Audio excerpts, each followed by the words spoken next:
Morning 7th class. बेटा हम कर रहे हैं विशेषण। तो विशेषण की परिभाषा हमने की। विशेषण के भेद हैं 4 भेद में से गुणवाचक विशेषण, संख्यावाचक विशेषण, परिमाणवाचक विशेषण और सार्वनामिक या संकेतवाचक विशेषण। सर्वनाम और संकेतवाचक विशेषण में हमने अंतर देखते हैं कि दोनों में अंतर क्या है। कि सर्वनाम है जो शब्द संज्ञा के स्थान पर प्रयुक्त होते हैं वे सर्वनाम कहलाते हैं, तथा जो सर्वनाम शब्द संज्ञा से पहले लगकर विशेषण का काम करते हैं वो क्या कहलाते हैं, सार्वनामिक विशेषण कहलाते हैं। तो दोनों में अंतर यही है कि प्रयोग वह दोनों में आ जाता है, लेकिन जो सर्वनाम है उसमें हम किसी संज्ञा के स्थान पर प्रयोग करते हैं, लेकिन जो सार्वनामिक विशेषण है वो सर्वनाम है वो संज्ञा से पहले लगकर विशेषण का काम करता है। जैसे जो कुछ शब्द है, मुझे खाने को कुछ दो, यहाँ पर ये कुछ है सर्वनाम है, लेकिन मुझे खाने को कुछ लड्डू दो, तो यहाँ पर लड्डू जो संज्ञा है उसके आगे जो सर्वनाम लगा है कुछ, वो सार्वनामिक विशेषण हो गया। जैसे कोई, बाहर कोई खड़ा है सर्वनाम है, लेकिन बाहर कोई आदमी खड़ा है, आदमी जो संज्ञा शब्द है उसके आगे हमने क्या लगाया, सर्वनाम, तो ये हो गया आपका सार्वनामिक विशेषण। वह सो रहा है तो वह सर्वनाम है, लेकिन वह घर मेरा है, यहाँ घर से पहले वह लगा, तो ये क्या हो गया आपका सार्वनामिक विशेषण। तो सार्वनामिक विशेषण कहाँ होगा, जहाँ पर आप किसी संज्ञा से पहले सर्वनाम लगाएंगे और वो सर्वनाम विशेषण का काम करेगा, वहाँ पर सार्वनामिक विशेषण होगा। अब है विशेषण की अवस्था, यानी तुलनात्मक अवस्था। कि जो विशेषण है उसमें तुलनात्मक अवस्था होती है, वो किस प्रकार से है। विशेषण की भी तुलना अवस्था होती है, जैसे गीता सुंदर है, सीता गीता से सुंदर है, रीता सबसे सुंदर है। तो यहाँ पर जो अवस्था है सुंदर, सुंदरतर और सुंदरतम, तर और तम प्रत्यय लगाकर विशेषणों की तुलना की जाती है। तुलना 3 अवस्थाएं होती हैं तुलना की, मूलावस्था, उत्तरावस्था और उत्तमावस्था। मूलावस्था, इसमें किसी से तुलना नहीं की जाती, विशेषण का सामान्य रूप रहता है, जैसे मोहन अच्छा है। उत्तरावस्था, इसमें 2 वस्तुओं या व्यक्तियों के बीच तुलना करके एक को बढ़िया या घटिया सिद्ध किया जाता है, जैसे रमेश श्याम से अच्छा है। उत्तमावस्था, इसमें 2 से अधिक वस्तुओं या व्यक्तियों की तुलना करके एक को सर्वश्रेष्ठ बताया जाता है, जैसे राकेश सबसे अच्छा है। तो तालिका है जो तुलनात्मक अवस्था है उसकी मूलावस्था, उत्तरावस्था और उत्तमावस्था। तो करना क्या है आपको कि मूलावस्था में तो मूल अवस्था है वही रहेगी, उत्तरा में तर लगा देंगे, उत्तमा में तम। अधिक, अधिकतर, अधिकतम, गुरु, गुरुतर, गुरुतम, उच्च, उच्चतर, उच्चतम, प्रिय, प्रियतर, प्रियतम, कोमल, कोमलतर, कोमलतम, तीव्र, तीव्रतर, तीव्रतम, निम्न, निम्नतर, निम्नतम, कठोर, कठोरतर, कठोरतम, लघु, लघुतर, लघुतम, सुंदर, सुंदरतर, सुंदरतम, न्यून, न्यूनतर, न्यूनतम, श्रेष्ठ, श्रेष्ठतर, श्रेष्ठतम, नीच, नीचतर, नीचतम, महान, महानतर, महानतम। तो बस आपको क्या करना है, मूल अवस्था में उत्तरा में तर लगाना है और उत्तमा में तम। अब है विशेषणों की रचना की। विशेषण शब्द हैं वो कैसे बनाते हैं। कुछ शब्द जो मूल रूप में ही विशेषण होते हैं, पर कुछ है विशेषणों की रचना की जाती है। कि कुछ जो शब्द हैं वो तो मूल रूप में विशेषण ही होते हैं, लेकिन कुछ की क्या की जाती है, निर्माण यानी रचना की जाती है। संज्ञा से विशेषण बनाना, जो संज्ञा शब्द है उससे हम विशेषण कैसे बनाते हैं, प्रत्यय लगाकर। एक प्रत्यय लगाकर हम बनाएंगे, परिवार से पारिवारिक, इतिहास से ऐतिहासिक, साहित्य से साहित्यिक, धर्म से धार्मिक, वाला लगा के दूध वाला, फल वाला, ईला लगा के खर्चीला, चमक से चमकीला, गर्व से गर्वीला, इत लगाकर संचय संचित, सूचना सूचित, पुष्प पुष्पित, सम्मान सम्मानित, ई लगा के रोग रोगी, जापान जापानी, सुख सुखी, धन धनी, आ लगा के भूख भूखा, प्यास प्यासा, प्यार प्यारा, हार हारा, ये लगा के जाति जातीय, राष्ट्रीय राष्ट्रीय, इला लगा के विश्व विषैला, बन से बनेला, आलू आलू लगा के दयालु ईर्षालु, इन लगा के रंगीन कुलीन, इम लगा के रक्तिम अंतिम, मान बुद्धिमान श्रीमान, वान लगा के दयावान मूल्यवान, वती लगा के गुणवती रूपवती। तो इस तरह से हम क्या कर सकते हैं, विशेषण बनाते हैं। जो हमने बेटा आपको रीडर के जो बुक करते थे उसमें हम शब्द भंडार करते थे, विशेषण बनाते थे, वो इसी तरह से। सर्वनाम से विशेषण, जो से जैसा, मैं से मुझसा, वह से वैसा, कौन से कैसा, यह से ऐसा, आप से आपसा। क्रिया से विशेषण बनाया, आउ लगा के बेच में आउ लगाया बिकाऊ, पट में इत लगाया पठित, पालना में वाला लगाया पालने वाला, काम में कमाऊ, चलित, सुनने सुनने वाला, खा से खाऊ, लिख से लिखित। अव्यय में ई लगा के भीतर भीतरी, बाहर बाहरी, ऊपर ऊपरी, ला लगा के पिछला और अगला। अब है जो हमने चैप्टर में करा है कि संज्ञा या सर्वनाम की विशेषता बताने वाले शब्द विशेषण कहलाते हैं। जिस संज्ञा या सर्वनाम शब्द की विशेषता बताई जाती है उसे विशेष्य कहते हैं।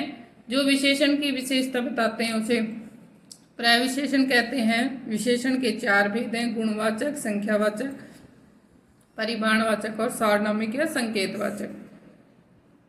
संख्यावाचक और परिमाणवाचक विशेषण है वे दो भेद होते हैं, निश्चित और अनिश्चित। कि अनिश्चित संख्यावाचक और निश्चित संख्यावाचक और अनिश्चित संख्यावाचक, निश्चित परिमाणवाचक और अनिश्चित परिमाणवाचक। विशेषण की 3 तुलनात्मक अवस्थाएं होती हैं, मूलावस्था, उत्तरावस्था, उत्तमावस्था। कुछ विशेषणों की रचना की जाती है। तो बाकी जो प्रश्न उत्तर है बेटा वो हम कल करेंगे। Thank you.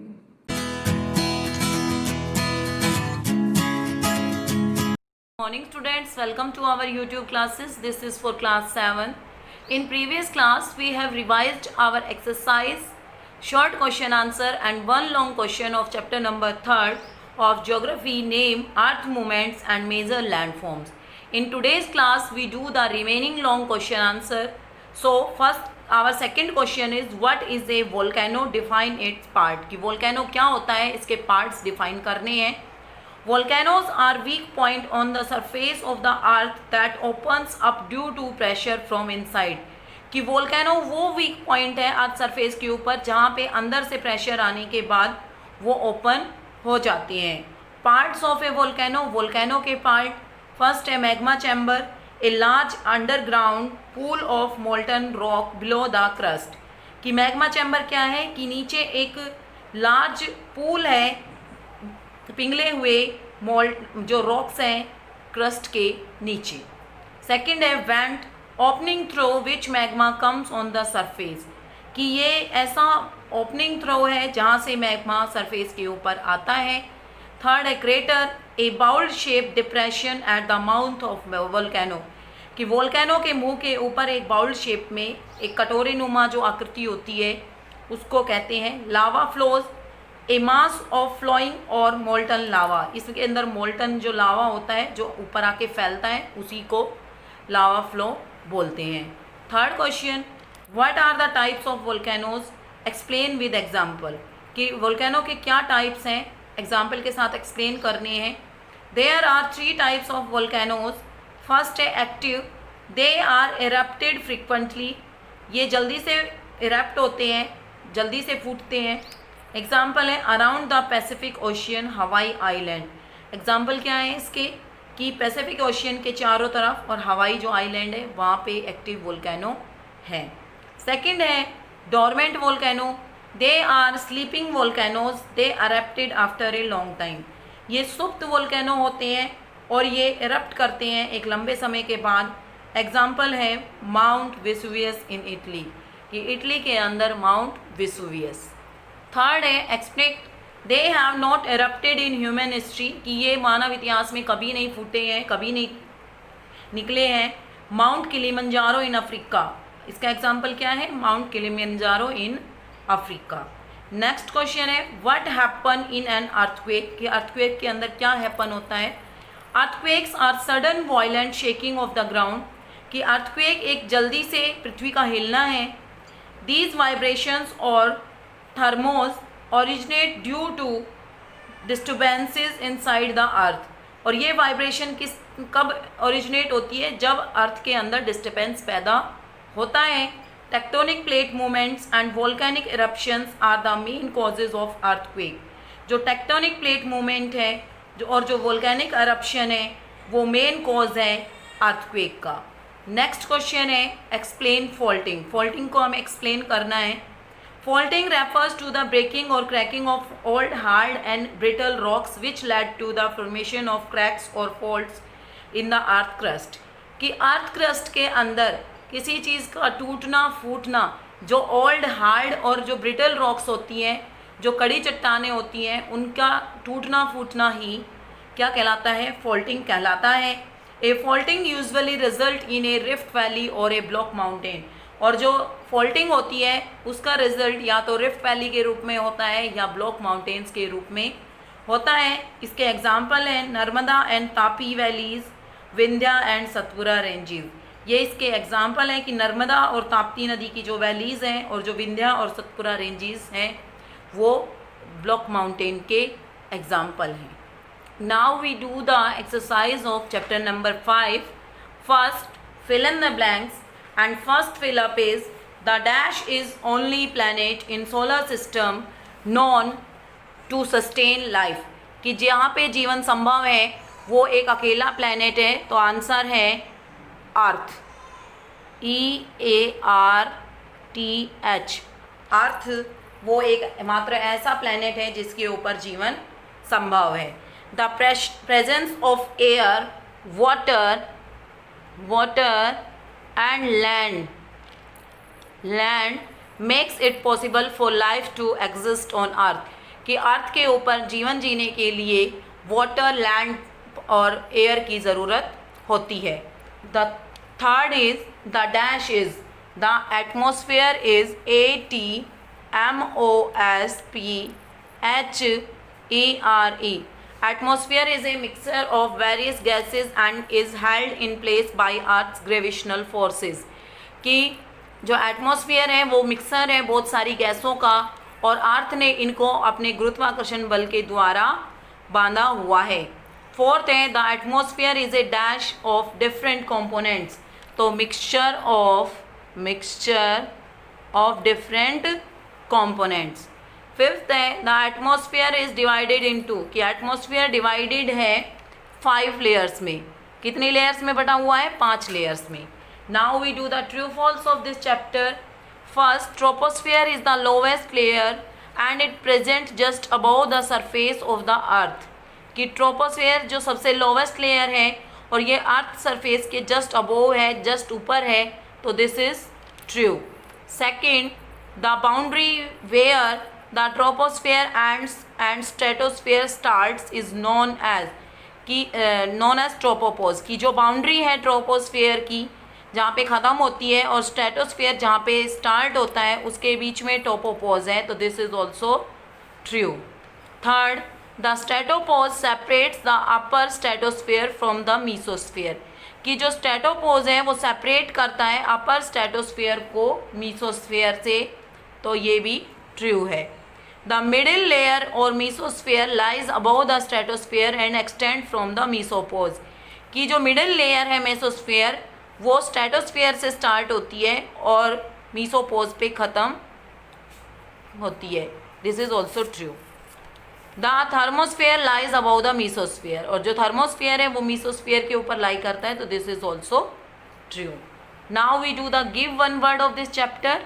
The upper most layer of the atmosphere is exosphere, EXOSPHERE। Second, the lower part of this layer contain electrically charged particle called ions, so this is called ionosphere or thermosphere। THERMOSPHERE, THERMOSPHERE, दोनों ही नाम है इसके। Third है it separates the upper stratosphere from the mesosphere. की stratosphere को mesosphere से अलग करता है, तो क्या है इसका? Stratopause, STRATOPAUSE, stratopause. फोर्थ है it is the lowest layer and is present just above the surface of the earth. कि ये सबसे लोवेस्ट लेयर है और अर्थ सरफेस के ऊपर है, तो इसका आंसर है ट्रोपोपोज, ट्रोपोस्फेयर, SPHERE। फिफ्थ है द मिडिल लेयर और मीसोस्फेयर लाइज अबोव दिस। कि जो मिडिल लेयर या मीसोस्फेयर इसके ऊपर लाई करती है, तो इसका आंसर है stratosphere, STRATOSPHERE। Now we do the short question answer of this chapter. Name the layers of the atmosphere. Answer is troposphere, stratosphere, mesosphere, thermosphere and exosphere. 5 layers हमने बताई हैं, उनमें ट्रोपोस्फेयर है, stratosphere, mesosphere, thermosphere and exosphere. Second question, what is an atmosphere? Atmosphere क्या है?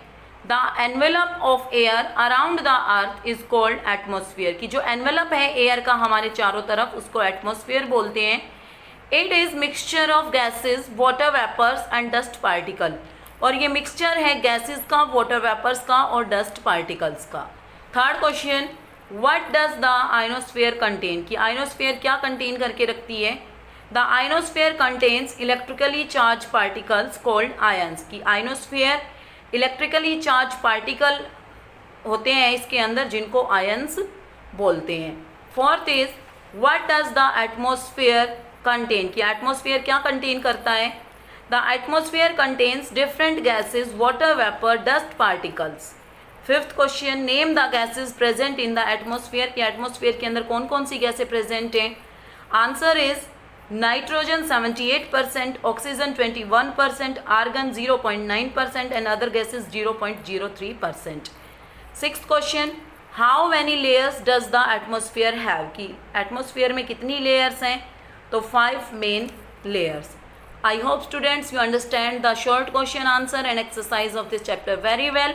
We do the long question answer of this chapter in next class. Thank you. Have a nice day.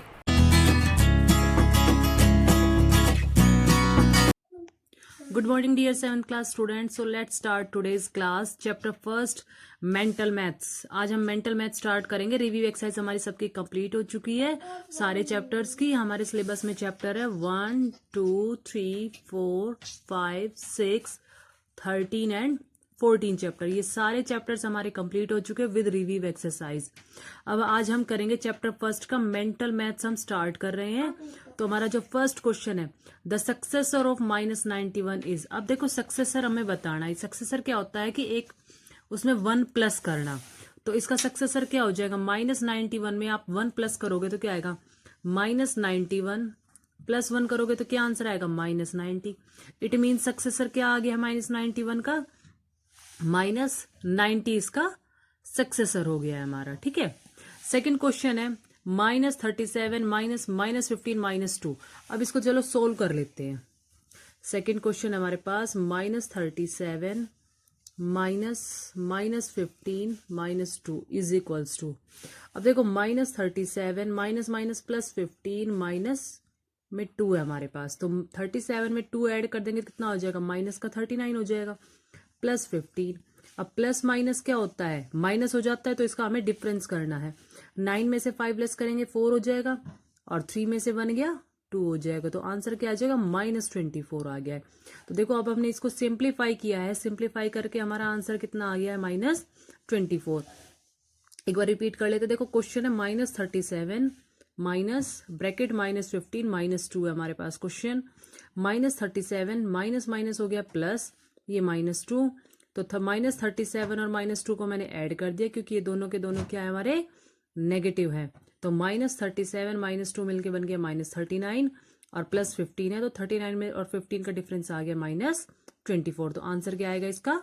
-24. अब देखो हमारे पास third है हमारा, the product of dash and -1 is -35.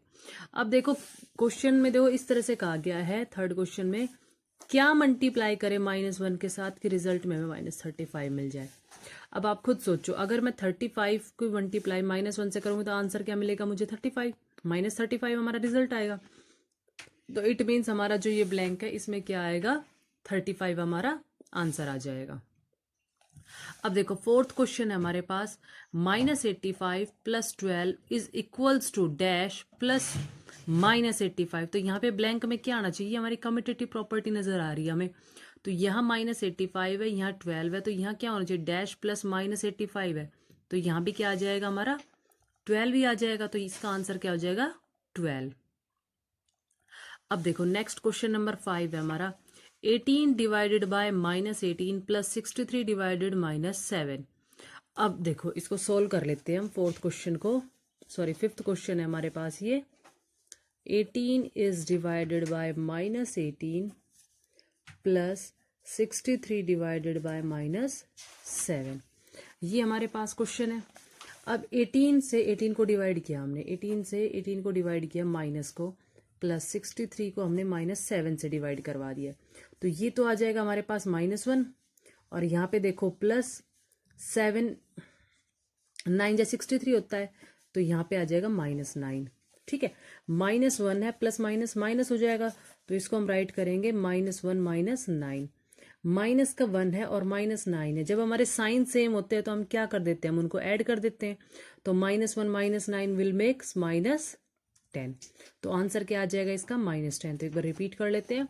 18 divided by -18 plus 63 divided by -7। तो 18 को -18 से डिवाइड करेंगे तो रिजल्ट क्या मिला हमें, -1 मिल गया है। और 63 को डिवाइड किया -7 से, तो हमें क्या आंसर मिला है, -9। अब देखो प्लस माइनस मिलके क्या बन गया हमारे पास, माइनस हो गए हैं। तो -1 -9 विल मेक -10। तो आंसर क्या हो जाएगा इसका, हमारा -10 आंसर आ गया है। चलो अब हमारे पास नेक्स्ट क्वेश्चन, नेक्स्ट पार्ट है हमारा क्वेश्चन नंबर 6। इसका 7 multiply by -4 is multiply by -5। तो अब देखो माइनस माइनस मिलके क्या बन जाएंगे हमारे, प्लस बन जाएंगे। तो अब देखो 7 मल्टीप्लाई बाय -4, इसको हम कर लेते हैं 7 multiply by -4 is multiply by -5। अब देखो 7 4 से कितना हो गया, 28 हो गया हमारे पास, -28 मल्टीप्लाई बाय -5। तो अगर मैं इसको 5 से मल्टीप्लाई कर लेती, देखो कितना होगा, 5 8 जा 40 की 0, 4 कैरी हो गई है, 5 2 जा 10, 10 + 4 14 हो गया है। तो माइनस माइनस क्या हो गया हमारे पास, प्लस हो गया है। तो प्लस का कितना आ जाएगा, 140। इसका आंसर आ जाएगा 140। 7 4 जा 28 और 28 5 जा 140, और माइनस माइनस मिलके क्या बन गया हमारा, प्लस हो गया। तो आंसर क्या आ गया हमारे पास, 140 इसका आंसर आ गया है। अब देखो नेक्स्ट हमारे पास क्या है, क्वेश्चन नंबर 7 है, the additive inverse of -518 is. -518 का एडिटिव इनवर्स क्या होगा। एडिटिव इनवर्स क्या होता है कि इसके साथ हम क्या प्लस करें कि इसका आंसर 0 हो जाए। अब देखो माइनस का 518 है, अगर इसमें प्लस 518 कर दिया जाए तो आंसर क्या मिलेगा मुझे, 0। तो इसका राइट आंसर क्या आ जाएगा, 518 इसमें। क्वेश्चन नंबर 8 है मेरे पास, -72 इज डिवाइडेड बाय -9। अब इसको मैं ऐसे लिखूंगी, -72 इज डिवाइडेड बाय -9। तो -72 डिवाइडेड बाय -9, माइनस से माइनस कैंसिल हो जाएगा हमारे पास, माइनस से माइनस कैंसिल हो गया, तो आ जाएगा क्या आएगा, 9 8 जा 72। तो इसका आंसर क्या आ जाएगा हमारे पास, 8 आंसर आ जाएगा इसका हमारा। तो राइट आंसर इसका हुआ है हमारा 8। तो अब आज हमने मेंटल मैथ चैप्टर फर्स्ट का मेंटल मैथ्स हमारा कंप्लीट हो गया है, और चैप्टर फर्स्ट का आपको रिवीजन कंप्लीट कर लेना है, और कल हम स्टार्ट करेंगे नया चैप्टर 2 का मेंटल मैथ स्टार्ट कर देंगे। Thank you.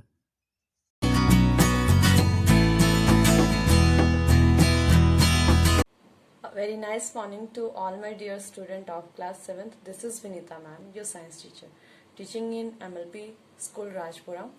Welcome to all online classes. As you know that we are doing the revision work. So to continue that, we are going to discuss chapter 11th, that is time and motion.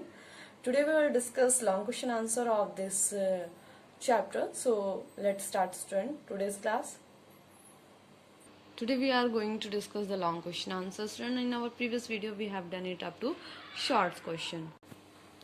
Students, see, this is our first long question, that draw a diagram of a simple pendulum and explain its working. आपको एक pendulum का diagram draw करना है, plus में उसकी working के बारे में बताना है. So well student, see this is your answer from here to here. Okay, firstly, a simple pendulum consists of a small mass like a stone or a metal ball called a bob suspended by a string. See, normal हमारी जो pendulum clocks होती हैं वो इस तरीके से होती हैं, ये आपकी वो क्लॉक होती है, एंड यहाँ पे ये जो पेंडुलम है ये इस तरीके से स्विंग करता है फ्रीली. तो फर्स्टली ये एक मास होता है. Mass means having, it is a metal ball made up of metal ball having wait. Okay, इसका कुछ वेट होता है और ये इस तरीके से होता है, लटकता रहता है, स्ट्रिंग से लगा हुआ है एंड मूव करता रहता है. Now, see, it is the working when the bob of the pendulum is moving or is moved slightly to one side from its mean position. It begins to move to and fro motion. Okay. Generally क्या होता है देखिए आप you can see this diagram, just it is हम look like a pendulum. Okay. ये string से लगा हुआ होता है and to and fro motion इसका working है student. Okay. To and fro आगे पीछे जाना इसका ये that is the function work करता है इस तरीके से. It oscillates about its mean position. ये अपने center position से oscillations complete करता है. The to and fro motion of the simple pendulum is an example of periodic or an oscillatory motion. और इसका जो to and fro motion होता है ये पूरा center से start होकर के यहाँ तक जाना back to this position and back to its center position, its original position. यहाँ तक mean position तक वापस आना. इस पूरे position को हम पूरे rotation को हम पूरे complete जो इस तरीके से मूव करता है that we call one oscillation. इसे हम वन ऑसिलेशन बोलते हैं.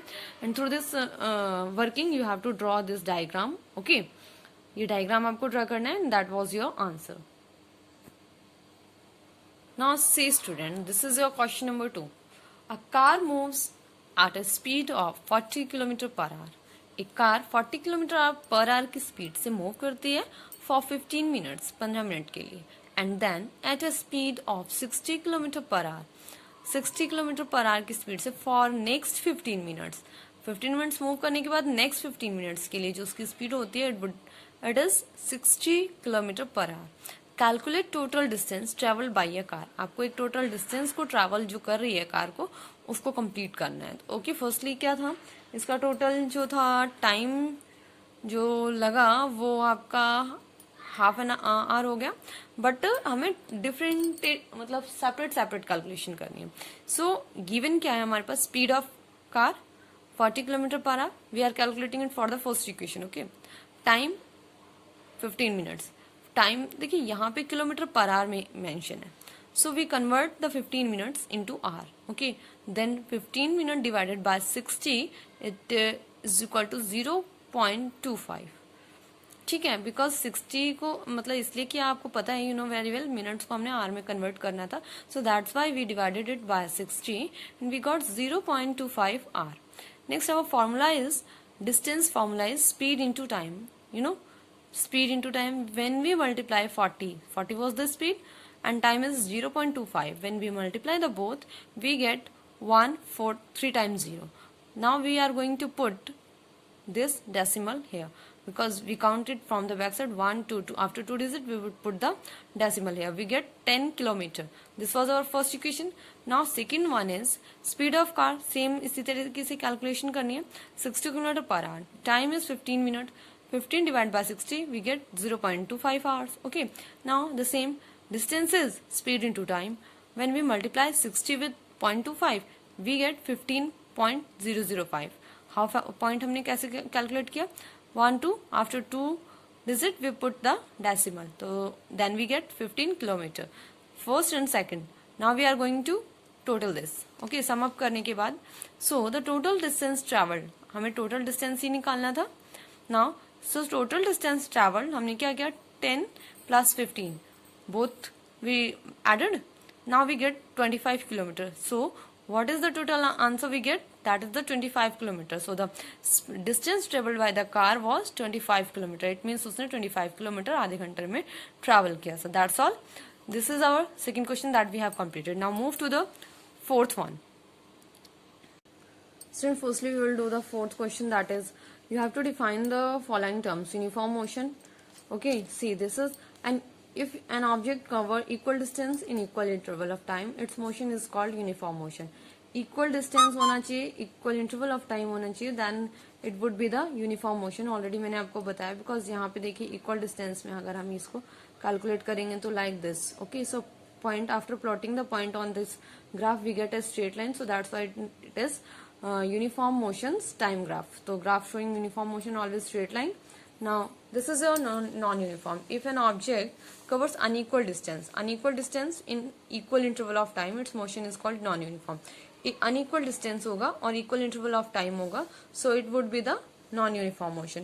देखिए यहाँ पे हम इन दोनों के थ्रू समझते हैं। देखिए ये है जो है हमारा 2 4 6 8 हमने ये कैलकुलेट किया। नाउ 2 4 6 8 हमने ये कर दिया।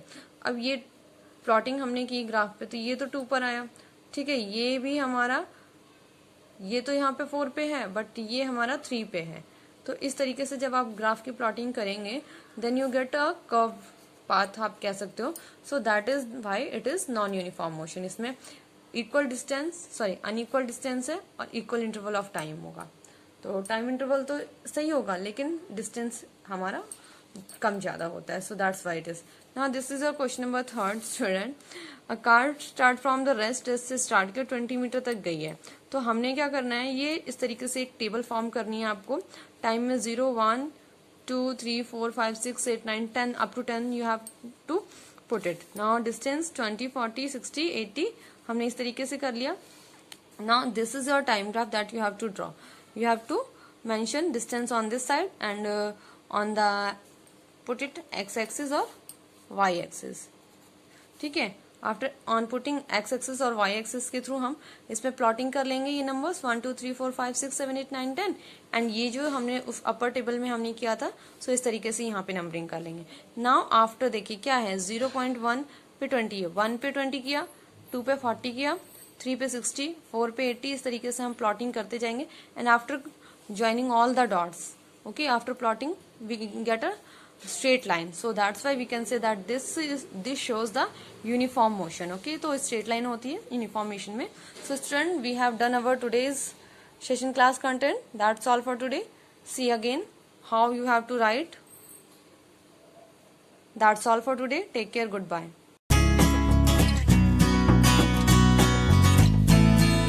This is for class 7th students. In previous video we discussed about the book exercise of simple past forms and we discussed about the past continuous tense structures of 3 kinds, as you see, and some are on the next page, you can see here. And we discussed about the use of past continuous tense also. Now again I am telling you this in brief. Past continuous tense is used to denote an action going on at the point of time or in the past. यानी कि कोई हमें time period given है, उसके ऊपर जो हमने काम किया है, काम कर लिया, उसके लिए हम पास्ट कॉन्टीन्यूस टेंस यूज़ करते हैं। लेकिन पास्ट कॉन्टीन्यूस टेंस में हमें पॉइंट गिवन होता है कि हमें किस टाइम पे काम किया है। Second one is to describe situations और actions that had started at some point of time but had not ended at the time it is referred to। कि हमें ये भी नहीं पता होता कि हमें जो सिचुएशन है, हमारे जो एक्शन दिया हुआ है हमें कि जो काम करना है उसके लिए हमें कितना टाइम चाहिए और वो काम कब एंड होगा, इसके बारे में हमें नहीं पता होता। तो हमें टाइम रेफ़र कर देते कि भाई इतने बजे तक, इतने टाइम तक हमारा काम कंप्लीट होगा। तो हमें ये गिवन होता है, तो ये इसके लिए हम यूज़ करते हैं past continuous tense. Next is with words like always, continuously, for, present, habits in the past, present habits in the past. जो हमें हैबिट्स गिवन होती है, जैसे हमें कोई हैबिट हो जाती है, कोई आदत हो जाती है, काम कोई हैबिट्स हो जाती है कुछ भी काम करने की, तो उस हैबिट के लिए भी कि हमें हाँ हर टाइम यही काम करना है, तो उसके लिए भी हम पास्ट कॉन्टीन्यूअस टेंस का यूज़ करते हैं। Now on the basis of past continuous tense we are having a book exercise, look at this. Now let's start with it. Complete these sentences with the past continuous forms of the verbs given in the brackets. First is Nitin dashed the car when the phone rang. Here we are using not drive. Not drive का मतलब है ये negative sentence है, और negative sentence में हम क्या use करते हैं, नॉट। नॉट यूज़ करने का मतलब है ये this is negative sentences, okay students. So we are using here Nitin was not driving the car when phone rang. This what we are writing here, was not driving. This kind of verbs we are using here. Next sentence is dash I dash a newspaper when the doorbell rang. So read is the verb, so we are using here I was reading a newspaper when the doorbell rang. Tanya was preparing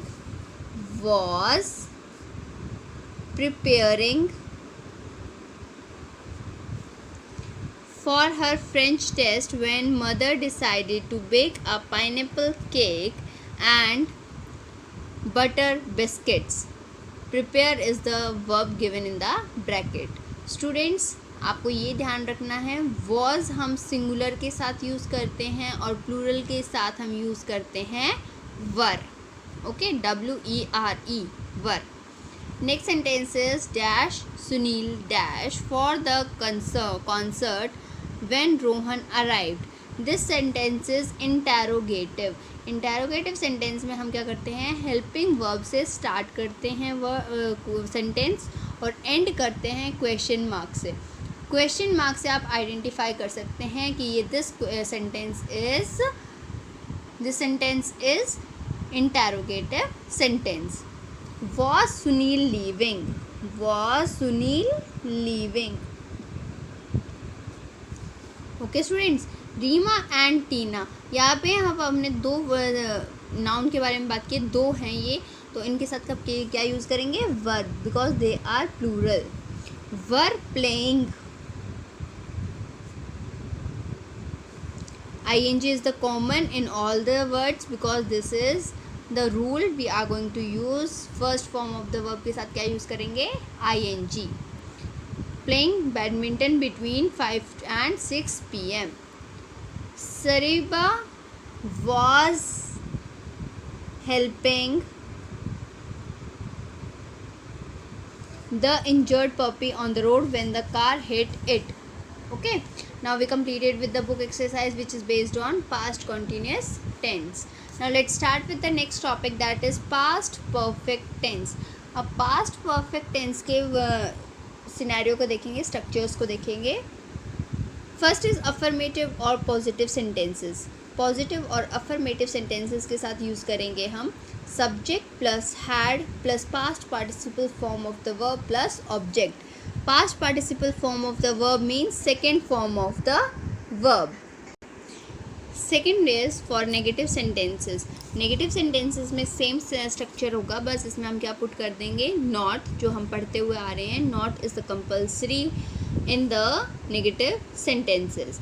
subject plus had plus not plus second form of the verb plus object. Okay students, they are the examples you can see here. Now next is interrogative sentences. Interrogative sentences में हम क्या करेंगे, helping verb से start करेंगे, that is had plus subject plus past participle form of the verb plus object. And here is the example, you can see here. Had Khushi painted a beautiful peacock. Okay students, now this is your homework. You have to do the book exercise of past continuous tense and write it down the structures of all kinds of tenses which I told you today. Okay students, thank you everyone. I hope you understand this.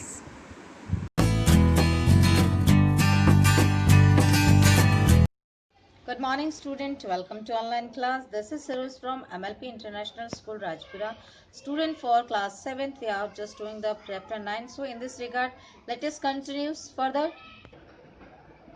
So student, हमने इसकी exercise की थी, fill in the blanks किया था, जिसमें हमें जो है अकॉर्डिंग टू द चैप्टर हमें इसके वर्ड्स फिल करने थे. तो हमने कल की वीडियो में ये किया है और एमसीक्यूज किए थे.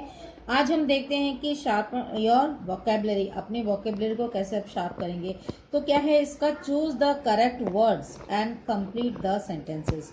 यहाँ पे दो ऑप्शंस दिए हुए हैं वर्ड्स के, जो कि आपको अकॉर्डिंग टू द चैप्टर उसका करेक्ट ऑप्शन हमें आपको चूज करना है. तो वो देखिए आप, the Hindu new year Vikram Samvat own owes its origin to him. तो यहाँ पे ओव्स आएगा. अब सेकंड देखिए, he must have set on the judgement seat of Vikramaditya. तो यहाँ पे सीट नहीं आएगा, सीट आएगा, कि वो जरूर उस जो है विक्रमादित्य की सीट पर बैठा था. नंबर 3 देखिए, he became very grave, great and serious, his voice also changed. तो यहाँ पे क्या आएगा, ग्रेव आएगा, ग्रेट नहीं आएगा, ग्रेव है। वो बहुत ही ज़्यादा जो है प्रभावित हुआ और उसके बाद क्या हुआ कि सीट पर बैठते ही सीरियस हो गया और उसकी आवाज़ भी बदल गई। तो ये किस लिए हुआ, क्योंकि वो जो सीट थी वो विक्रमादित्य की थी और उस पर बैठते ही जो है पर्सन जो है ऑटोमेटिकली उसके विचार, हाव भाव सब कुछ चेंज हो जाते हैं। नंबर 4 देखिए, the news spread for far and wide. तो क्या आ जाएगा इसका कि न्यूज जो है वो दूर दूर तक फैल गई थी, तो फार आएगा इसका इसमें। अब यहाँ पे देखिए number 5, he ordered his men to dig the site and sit and see if there was any truth behind his thought। तो उसने जो है ऑर्डर किया कि खोदे साइट, साइट का आएगा यहाँ पे वो जगह को, और देखे कि वहाँ पे कुछ सच्चाई जो मिलती है जो उसने सोचा था। उसने था कि जो है किस तरह से वो लड़का अगर इस तरह से वो सही जजमेंट दे रहा है तो शायद उसके नीचे राजा विक्रमादित्य की जो है थ्रोन होगा या सीट होगी। सो आप फिर नेक्स्ट देखिए, इसमें नंबर 6 क्या दे रहा है आपको। ये कहता है कि before his men dug the mound and soon they found a slab of black marble. तो यहाँ पे क्या आएगा इसका कि जैसे ही उसके आदमियों ने जगह को खोदा, तो यहाँ पे MOUND मॉन्ड, ये टीला, ये इसका करेक्ट ऑप्शन है, तो यहाँ पे टीला आएगा। And soon they found a slab of black marble, और उन्हें एक जो है टुकड़ा मिला ब्लैक मार्बल का। Number 7, before that he ordered his subjects to pray and fast and first. तो यहाँ पे फास्ट आएगा फॉर 3 days। उसके पहले उसने क्या किया, उस सीट पर बैठने से पहले राजा विक्रमादित्य ने अपने जो है दरबारियों से कहा कि प्रार्थना करे और फास्ट करे और फिर जो है 3 दिन के बाद मैं इस सिंहासन पर बैठूंगा। सो ये आपने शार्प ऑफ योर वोकैबुलरी आपने इसमें की है। अब देखिए, right the antonyms of the following words. यहाँ पे वर्ड्स दी गए हैं जिनको आपको इसका जो है एंटोनिम्स यानी कि ऑपोजिट वर्ड्स आपको लिखना है। ओब्स, ओब्स का मतलब होता है बकाया, कुछ चीज़ बाकी रह जाना, तो इसका एंटोनिम्स आपका आ जाएगा स्टिल अप।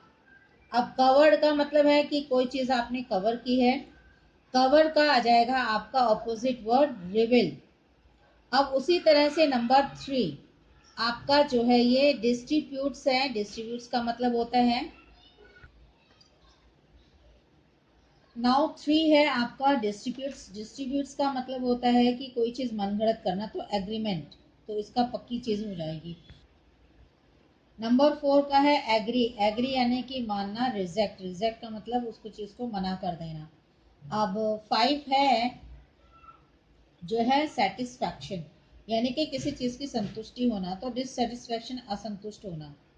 वाइड यानी कि कोई चीज़ जो बड़ी हो, चौड़ी हो, तो एक नैरो, तो इसका ऑपोजिट आ जाएगा आपका एंटोनिम्स नैरो। नैरो यानी कि संकरी।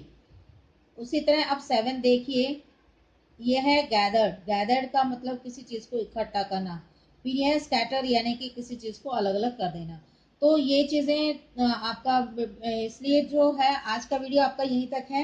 नेक्स्ट हम इसको कंटिन्यू करेंगे। अब उसका करना क्या है आपको, एज इट इज़ जैसा कि मैं आपको पहले भी समझाती आई हूँ, आपको जो है लाइक करनी है वीडियो और शेयर करनी है, चैनल को सब्सक्राइब करना है और साथ ही साथ जो है बेल आइकन पे क्लिक करना ना भूलें। Thank you, take care, bye.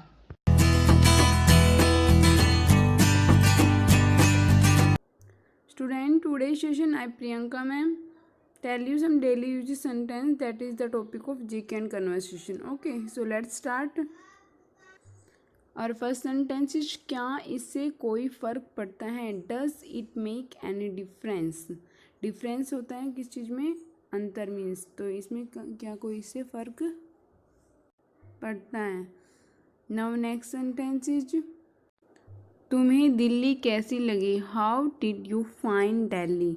Student find देखो आप यहाँ पे कैसी के लिए यूज हुआ है, तो according to use the meaning of any word is different. Okay, तो आपको ये देखना है कि कहाँ पे इसका मीनिंग क्या यूज हो रहा है। तो यहाँ पे हम कैसी लगी के लिए फाइंड वर्ड यूज कर रहे हैं। Okay, now next sentence is वो अपने आंसू नहीं रोक पाए, she could not hold weeping.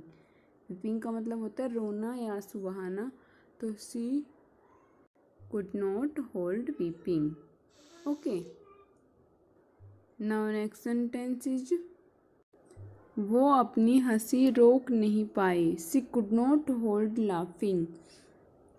Hold का मतलब किस चीज़ को रोकना, डिले करना किसी चीज़ को, लाफिंग मीन्स हंसना, तो वो अपनी हंसी रोक नहीं पाए, या see control don't control yourself. Now next is वो अपने आप को उससे बात करने से नहीं रोक सकी, she could not hold herself talking to him. तो स्टूडेंट यहाँ पे रोकने के लिए हमने स्टॉप यूज नहीं किया, यहाँ पे रोकने के लिए स्टॉप क्या वर्ड यूज किया, होल्ड। तो according to situation the word is meaning is difference. Now next one is मेरे पास एक कार है, आई हैव ए कार। तो यहाँ पे देखो एक यूज नहीं है, फिर भी इसका मीनिंग है आई हैव ए कार, मेरे पास कार है। नाउ नेक्स्ट सेंटेंस उसके पास कंप्यूटर है, she has a computer.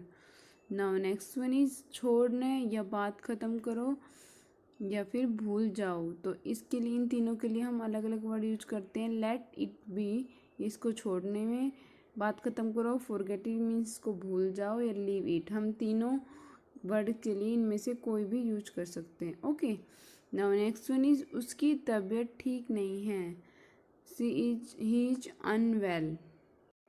Now next is कल मेरा एक्सीडेंट हो गया, I meet with an accident yesterday, I had an accident yesterday. तो आप इन दोनों में से कोई भी सेंटेंस यूज कर सकते हैं कन्वर्सेशन के लिए। वैसे तो जनरली मैट का मतलब मिलना होता है किसी से, बट हम यहाँ एक्सीडेंट के साथ भी यूज़ कर सकते हैं, I met with an accident yesterday. Now ये रोड कहाँ जाती है स्टूडेंट, इसको हम 3 वेज से इसको कन्वर्ट कर सकते हैं इंग्लिश में। Where does this road go it, generally simple sentence. Next is where this road is going, यह रोड कहाँ जा रहा है। Where does this road lead to, lead to का मतलब होता है स्टूडेंट बढ़ना, आगे की तरफ बढ़ना, तो इसमें यूज़ कर सकते हैं। तुमने मुझे 1 रुपये से ज़्यादा दे दिया, you have given me A rupee extra. तुमने मुझे 1 रुपये ज़्यादा दे दिया, एक्स्ट्रा होता है ज़्यादा। तुम अपनी उम्र से कम लगते हो, you are look younger than your as.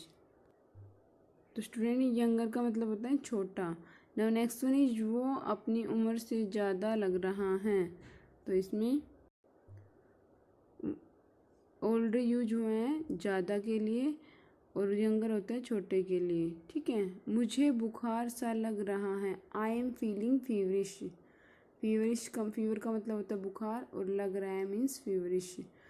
Feeling का मतलब फील करना, किसी चीज़ को महसूस करना, तो आई एम फीलिंग फीवरिश। तो स्टूडेंट ये आपके कुछ सेंटेंसेस हैं जो आपको एग्जाम के लिए लर्न करने हैं और यूज भी।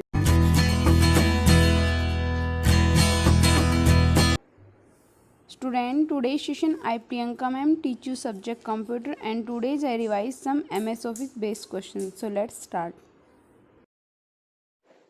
Student, in previous video we completed our 16 question. Our question number 17 is slide prepare in MS Word, PowerPoint and Excel. तो our correct answer is PowerPoint. हमारी जो स्लाइड्स होती है वो किसमें बनाते हैं, PowerPoint में। नेक्स्ट वन इज शॉर्टकट की for print preview. Print preview का मतलब होता है जो हम प्रिंट आउट निकालने वाले हैं उससे पहले उसका प्रीव्यू देखना कि वो कैसा प्रिंट आउट आएगा। तो उसके लिए हम कौन सी शॉर्टकट की यूज करते हैं? आपके पास ऑप्शन है control plus F2, F3 and F1. तो our answer is control plus F2. Now next one is in MS Word we replace option is available on. कौन से मेन्यू बार में होता है? View, file, edit and none of the. Student, आप कोई भी text right करते हो उसमें कुछ चेंजमेंट करने के लिए क्या करते हो? उसको एडिट. तो हमारा जो रिप्लेस है वो किसमें है? एडिट मेन्यू बार में. Now next one is in MS Word a word gets selected by clicking in the word. किस MS Word में कोई भी जो वर्ड होता है वो कब सेलेक्ट होता है? जब हम उस पर डबल क्लिक करते हैं. तो इसमें आप ऑप्शन है आपके पास वंस, ट्वाइस एंड थ्राइस. तो करेक्ट ऑप्शन इज ट्वाइस. अब कोई भी जो टेक्स्ट राइट किया उसको डबल क्लिक कर दो, वो अपने आप सेलेक्ट हो जाएगा.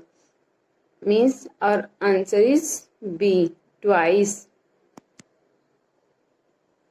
Now question number 21. .docx is the file extension for MS PowerPoint, Excel and Word. तो correct answer is Word. .docx किस पे लिखा होता है? जो Word की फाइल होती है. Excel की पे exe एंड PowerPoint की पे .ppt.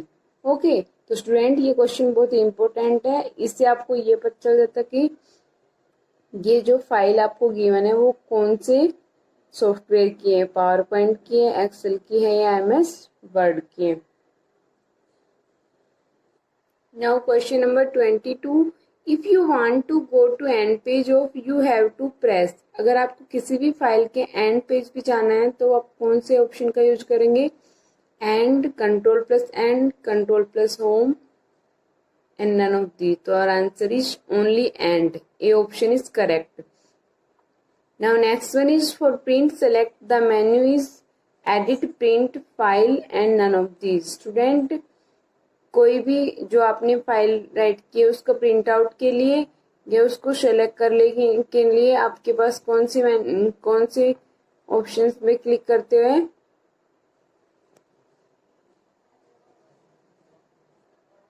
और आंसर इज एडिट का मतलब होता है कोई भी चेंजमेंट करना. प्रिंट का मतलब उसका प्रिंट आउट निकालना. एंड फाइल्स मीन्स फाइल भी एक मेन्यू बार होता है. तो अपना हमारा आंसर है सी, फाइल मेन्यू बार में होता है. Now next one is F5 की इज यूज. स्टूडेंट, ये की आप सबसे ज्यादा यूज करते हैं जब आप कंप्यूटर पे वर्क करते हैं. तो F5 है वो किस लिए यूज होती है? Refresh the active window. Means refresh के लिए कौन सी फंक्शन की यूज करते हैं? F5. तो correct answer is B. Now question number 25. The key use to rename the file. कोई भी फाइल है उसका नेम चेंज करने के लिए F3, F4, F2 and none of the. तो स्टूडेंट, कोई भी फाइल जो होती है उसका रीनेम करने के लिए हम किसका यूज करते हैं? F3 का. F4 होती है कोई भी जो फाइल होती है उसको क्लोज करने के लिए, कंप्यूटर को डायरेक्टली शट डाउन करने के लिए. और F2 होती है सर्चिंग यानी एप्लीकेशन. ठीक है, तो correct answer is F3. Sorry, correct answer is F2. F3 होती है सर्चिंग यानी एप्लीकेशन एंड F2 होती है रीनेम यानी application. F4 directly shut down. ठीक है, तो आपको ये 25 तक क्वेश्चन रिवाइज करने एग्जाम के लिए. Thank you, have a nice day.